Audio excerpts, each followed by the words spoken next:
You have to appreciate your partner for you to be truly sorry when you do something and apologize.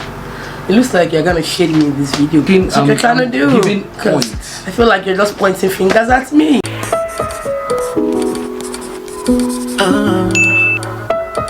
Hi people, welcome to my channel. My name is Chinyere.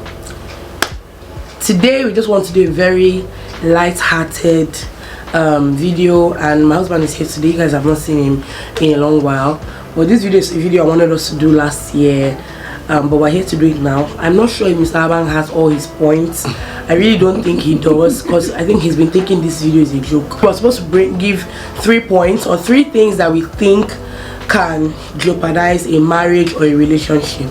Mr. Abang is thinking because we sat down here and then he asked me what the topic of today's video is. Somebody have told this thing like weeks ago, so you see how his antenna is raising up because he's now trying to, because I didn't repeat the topic, so I'm just saying the topic for all of us to hear, you guys and him to hear as well.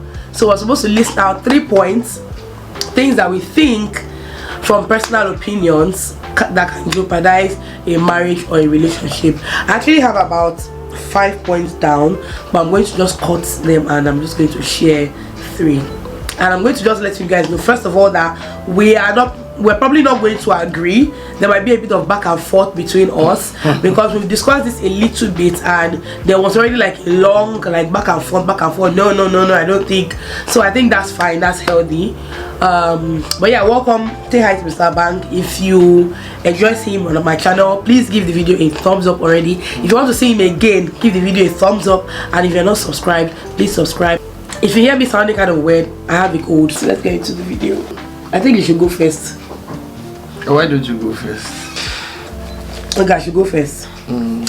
So I'm going to go first, but I think this first thing I'm going to mention was like number 1 on my list. But over the last couple of days, I've been thinking and I've realized that I don't think it is enough to jeopardize a relationship. The very first thing on my list has to be sleeping in different rooms. Because recently, I was just thinking that it's actually not enough to jeopardize a marriage in some cases, because I think at the end of the day, whatever you do in a marriage, it has to be a discussion between the two of you. Does it benefit both of you, in what ways? So when it comes to sleeping in different rooms, I would say that I know that a lot of times, like just judging from our experience, first of all, he doesn't understand opening curtains and then letting light in, and understanding that wakes me up, and once I'm up, once my eyes are open, I don't get to sleep again. So I think that alone, that in itself is enough to make me say I don't want to sleep in the same room with this man, because then the quality of my sleep is not as great. Also, something else that he does is that he doesn't know how to turn down the brightness of his phone screen. For me, once it's evening, once it gets dark, once my room lights are off, my phone screen goes off. Like I lower it to the last. But my husband's home will still be so bright. I'm sure if you're looking at him from outside the window, you will see the light on his face. So I have to tell him, please reduce the light of your screen, because even if I'm not facing him, it feels like there's a light in my room. And it's same thing for me with anything light, like with AC display, with even my charger. Like I had a laptop charger that I used to bring out this light by the charger head. I had to unplug it. Like any light at all, I just tuck in the curtains just so that I don't see light, because once light enters my eye, I can't sleep again. So what do you have to say about that? Do you think that's enough to make couples sleep in? Let me help you. Yeah. Judging from how our own situation, you understand? Yeah. You see, the difference between us is that I'm able to understand, put you first. Wait, I'm able to put you first, and I understand that you have a problem with that. Yeah. What do I always do? I'm not in any way saying that you don't try to adjust. I adjust. Yes, you adjust. Granted. Now when let's give Mr. Abang his roses, okay? Because he deserves the roses, and maybe I did not say it, so he's trying to defend himself. No, agreed. He does. He adjusts. He reduces his light. But I'm just saying. Now to the question, you said yours. I've put my own part to it. Now the question, back to your question. Put your partner first. Okay. That's now coming from another angle. You need to understand, and you know, it's not something that should be a problem But to some people, it's a problem. Yeah. You have to get to the point of understanding your partner, being friends with your partner, to know that this person, this is going to wake this person, this light. When you say it immediately, what do? I try to adjust. Yeah, definitely. I'm not saying that that is cohabiting. Yeah. And another thing that he used to do was he wake up in the morning and he will on his phone, and the sound, the volume will be so flipping loud. Like, why do you have to hear? Like, I want a life where I wake up in the morning, that kind of view where you wake up and then what you're hearing is birds chirping, those kind of that's kind of life I want. Well, I don't want to wake up. I know, but at least make I know they pretend first. Maybe they package them. So why will I wake up? I will not be hearing make I mention one Zazu say. Those clips that you hear in normal Instagram videos, maybe like reels. He hasn't done it in a while, but he has adjusted, which I say, I appreciate. I really appreciate. I'm not saying in the case of other couples where, or snoring now. Let's say snoring now. Like because for me, he snores. My problem with snoring is I can sleep through the snoring, which is why I think we can still comfortably sleep in the same room. But once I wake up and that snoring starts, I can't sleep. So that's where the snoring becomes an issue. When I have to wake up, but if I'm sleeping, I don't know you're snoring. I'm sleeping so deep that I don't know you're snoring. But where there's always a problem is when I wake up and then the snoring starts, I have to constantly tap him and say, you're snoring, you're disturbing me, like I can't sleep. So in a case like that, will you say, is it good enough for couples to maybe sleep in different rooms? Listen to yourself now. You've woken up automatically, like you want me to wake up as well. But no, now you sleep very easily. He sleeps up very easily. I can just tap him and say, darling, you're snoring, and next minute he's off. He has gone to his village again. That's why I can do that. If I'm married to someone that doesn't sleep quickly, I won't wake you up, because I know that if I wake you, like me, if you wake me, I can hardly sleep back. Except I'm so tired. But I know that if I tap him now, even if I pour water on his face, in the next minute he has slept off. So basically, the situation here is that we can cohabit. Yeah, definitely. So a lot of people don't know how to cohabit. Okay. Because you have to look at the root of the marriage. How did this start? You have to go back to identify. But sometimes even going back is not good enough, because people the foundation, before you can solve a problem, you have to go to the foundation. You have to check, how did this relationship start? A lot of people have bad foundations. They did not start up well. They did not start before you got into that marriage. There are some fundamental things you need to check. Is this person able to live without me? Is this how comfortable is this person staying in far away from me without? They are literally. Is it really far, darling? Is it really far? So if you're in the same house and sleeping in different rooms, do you call it far away? It's far. If you're not like sleep is the only business that keeps you guys apart. Which, if you are sleeping, I just think maybe the problem is because when you're on bed, when you're in bed, of course, you're expecting that there should be sex, whether before sleeping or after sleeping. Not so I'm guessing not all the time, but of course, if you're sleeping in different rooms, that means a lot of times that part of intimacy is kind of cut out. No, I think it's just basically sharing your day. But that part is basically almost cut out. Even if it's not for too long, that part is cut out when you are not together in that room. But if you're together, you might turn and say, there's something I wanted to tell. Okay, see, so thing happened. That's communication now comes into that part. I kind of get that too. And that's why it was on number one on my list, because I was like, I think that there's going to be a bit of a separation, when you're not sleeping in the same room. I really think so. The intimacy, you break the intimacy, not sleeping. So some people can adjust, so they feel they can adjust. It works for some people. But from my own experience, I know it can't work for my husband. No, from my own experience, people are different. I'm the type that I want to share. I want to share. I like to share. I don't like keeping anything inside of me. I like to share it with my partner. I like to discuss things. I like to trash things, and we can't do it when we're in separate rooms. Not apologizing on time. If you want to talk to me direct. Don't go through the corners. Doing something that you feel heady about it and not apologizing to your partner when you should, it's It's not nice. It breaks that marriage bond. So I think I love. So as our marriage bond broke. But married for. But I don't apologize on time sometimes. So it's a red flag for you. It has broken the marriage. It's not what I'm trying to say is that it's not nice. It does not, it does not make the marriage sweet. It looks like you're gonna shade me in this video. I'm not shading you. I'm talking. I'm trying to do. Giving points. I feel like you're just pointing fingers at me at this point. Are you guilty of it? Okay, so that's your point, Abi. Are you guilty? Okay, that's your point. Are you guilty? I don't come and get anything to expatiate, but this is your point. So we can move on back. See, there are two things. Women have mouth, and the guys should understand that they have mouth. They talk carelessly sometimes. You understand, and it depends on the guy. Some people will take it as nothing, say, well, na woman, is normal. Some would not take that, and when you, as a woman, when you realize that you've said something or you've gone out of your line, you say something that the guy doesn't like, you should have that love, that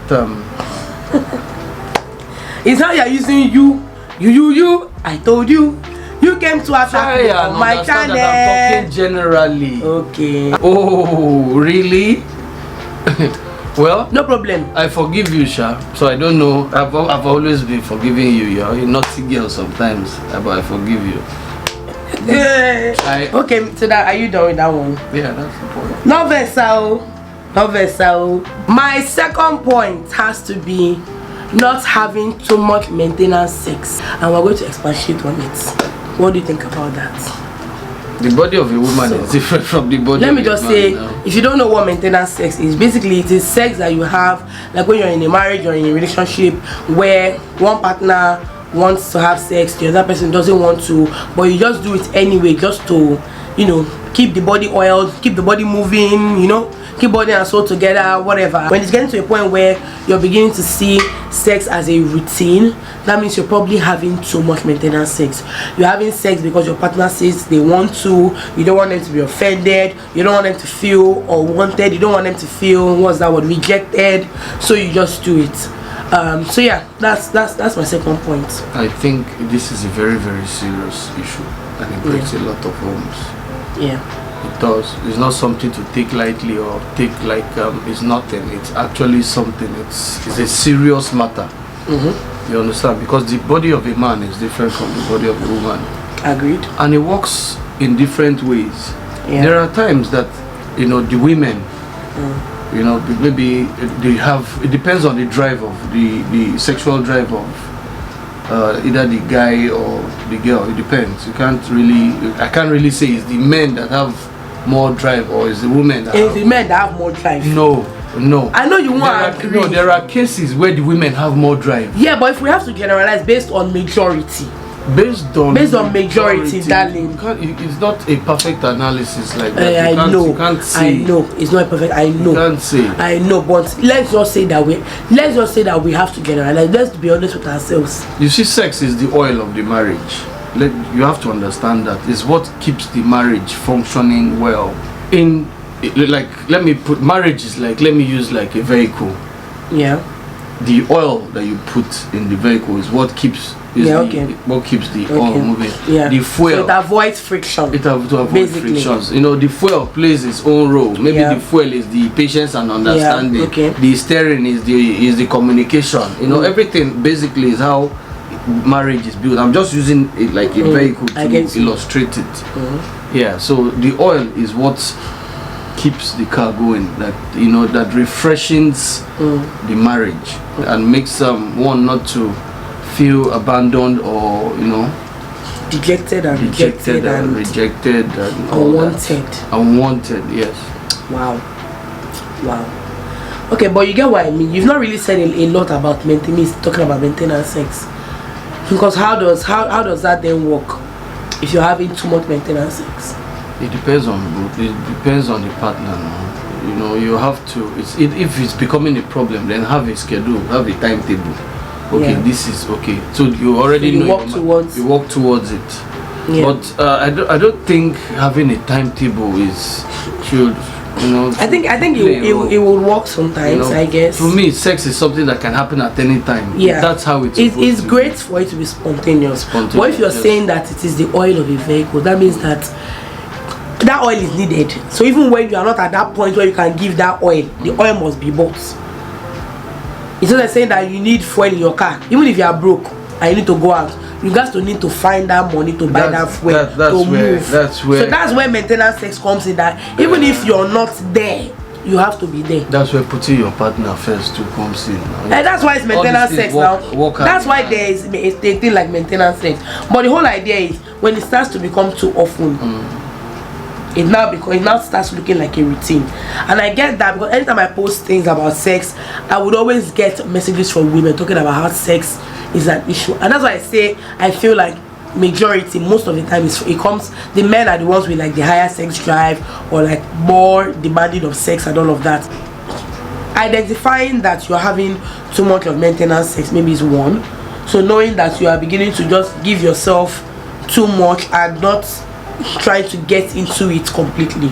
You see, this issue, this part is not something that I will tell you that I can give you a perfect answer or advice about, because it works for people in different ways. Yeah, of course. So, but the only thing I can say about it is try as much as possible to put yourself in that other person's shoes. How, you know, this person is craving for this thing. Am I in position to give him?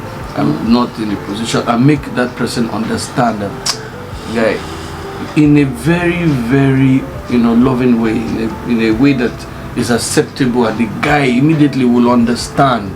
And if it's the other way around, the lady might be very tired after a very workload in the house or work or whatever it is. You know, just you can create that accommodation for each other to realize and understand that maybe it's not right now. And I believe if it's a smart and matured person, the person will understand that. That's from you. Okay, my own point is respect. Why is he smiling? Why are you smiling? Why are you looking at me? Respect. Mr. Bang, you did not jot your points down because these points are just from the top of your head. No problem. Respect is very, very important in a marriage. Yeah, and that respect has to do with how you talk, communicate with your partner. You can as well just talk to me. Please, let me general. There's no point. I don't know what your own problem is, but I'm saying it general. Men love to be respected. You understand? And women love to be loved. So if these two things are working hand in hand, that shouldn't be a problem. The major part of it is be like exam. We don't come write exam. We don't write your own. I don't write my own. So that's my own part of it. Your third one will be what? Faithfulness. Okay, it's communication. Oh. If you want me. Hey God, please, I take God beg you. When I'm mentioning my own, don't they think of another one? Okay, wait till you talk. Maybe I will get the idea from there. Talk now. You see, man, when I talk about this video almost 3 weeks ago. But I've tried. I've given you my point. My point might not be what you want to hear, but that's my point. Okay, a third point I have is being flexible with roles in the house. Being very flexible with roles. There's not one thing that's one person should do. Someone was saying, I was discussing with someone, and the person said, one thing that should be on your mind is be kind. Be kind. So that means in a case where you're seeing that your partner is struggling with this thing, if it's something you can do it, yeah. Something that you can assist with it. Let it not look like, oh, because it's her duty. You get, and I think it happens in a lot of. And I think we're thinking of is when we're saying things like, for example, maybe a woman's role to cook. A man feels that his wife's role to cook, and then two of them go to work. They are in Lagos traffic together. They come back home. An unkind man would expect her to enter the kitchen to cook because it is her role. So that's what I'm talking about. Just being very flexible with things, meaning that if you get back home before her and you can cook, that means you can cook.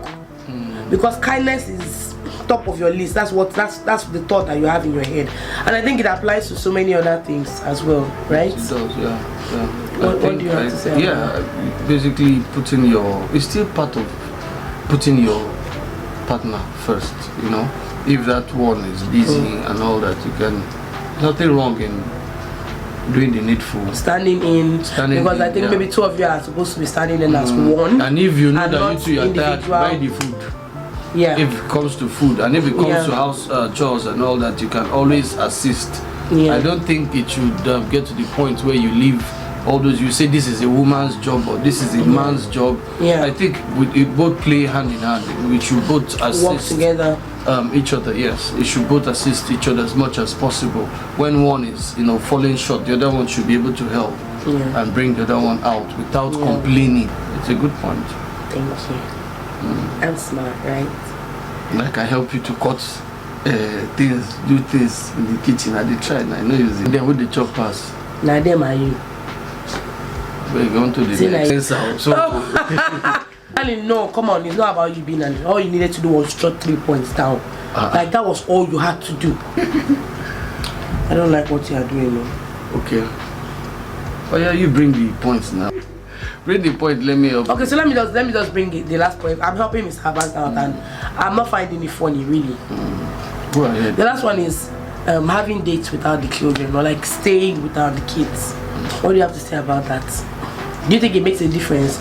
Like for us when we send the girls to grandma? In our case, it hardly makes any difference because you're practically editing your videos. And that's a big lie. Come on. Yes, no. Why am I lying?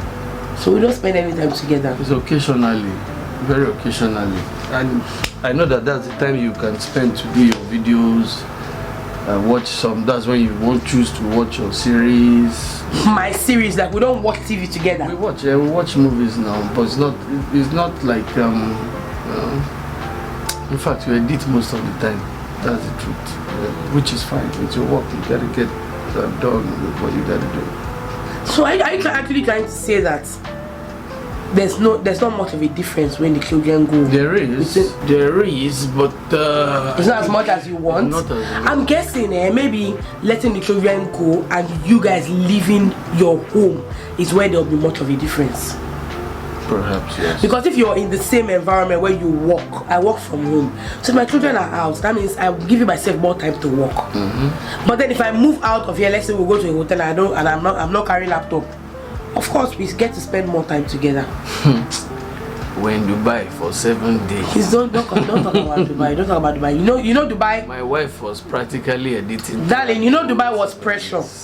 You know Dubai was pressure. Pressure of me feeling that I could do 1 video per day as we go per day, which was a mistake on my part because now if I travel, I'm not going to edit back to back. I told her this enjoyed it. You did not tell me anything. First of all, I was in a slow laptop.